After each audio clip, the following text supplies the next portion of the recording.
cette journée un petit peu spéciale qui est réellement le lancement de ce réseau de lutte contre perte et gaspillage alimentaire. Il va servir à changer les habitudes, à démultiplier l'action, identifier les synergies qui entre vous tous vont toucher tous les habitants de la région, que ce soit les consommateurs, les gens qui sont dans le besoin, mais aussi les agriculteurs, les personnes qui travaillent dans l'agroalimentaire et aussi la distribution. Le forum ouvert avait permis de faire sortir 4 sujets, 4 thématiques vers lesquelles vous avez tous convergé.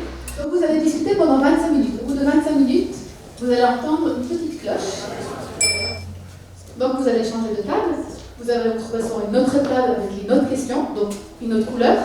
Encourager la pollinisation des idées, c'est de ne pas se retrouver les mêmes personnes sur les mêmes tables constamment. Ça permet d'aller creuser une question à plusieurs niveaux et à plusieurs temps avec des personnes différentes. Mais en gros, c'est une grande liberté de créativité qui vous est proposée.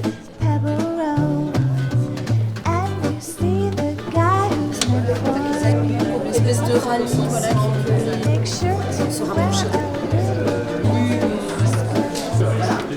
C'est incompréhensible. Les plats préparés, c'est des choses-là. Voilà, alors les gros raserons, c'est ça. Non, mais je mets de façon pleine de la végétale chez France Télé.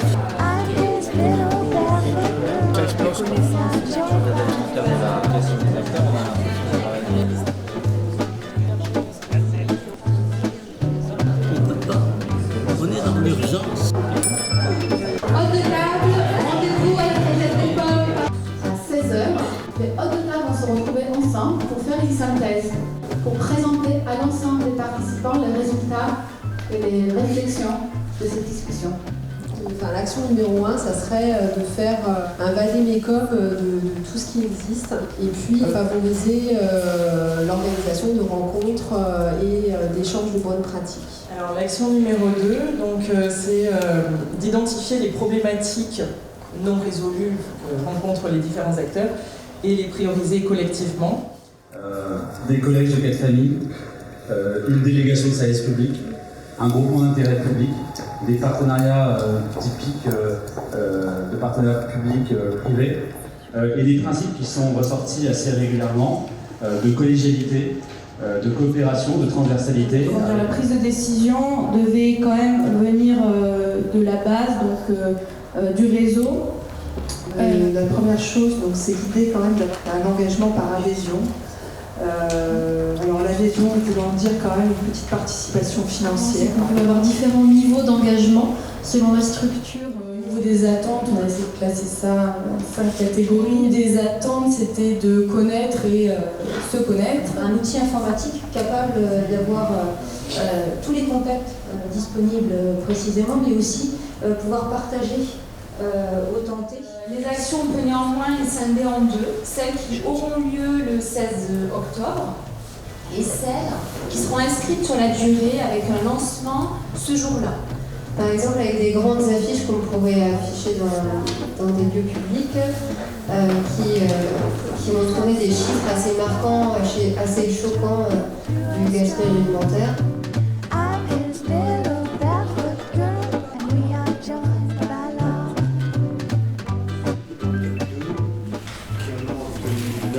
C'est communication transversale et action dans les marchés, ouverture des sites d'application. Je suis très contente d'être hôte de table, c'est une super mission et il y a plein d'idées pour l'année. Et moi, ce que j'espère, c'est que la dynamique va continuer, parce qu'on est très nombreux à être hyper motivés. En fait, c'est vraiment rare de voir les régions, les institutions, l'ADEME, les acteurs locaux, qu'on parle de restauration collective, commerciale, etc., au même endroit. Je pense qu'il faut qu'on fasse preuve de pragmatisme sur ce sujet-là. On doit avancer, on doit se fixer des objectifs au moins chiffrés, concrets, on doit les mettre en place pour vraiment réussir. C'est très agréable du coup de voir la participation active de chacun et effectivement de voir qu'au-delà des structures, les personnes s'expriment en tant que citoyens, en tant que particuliers. Je partage ce que disait Xavier et d'autres acteurs. Maintenant, il va falloir mettre ça en musique rapidement.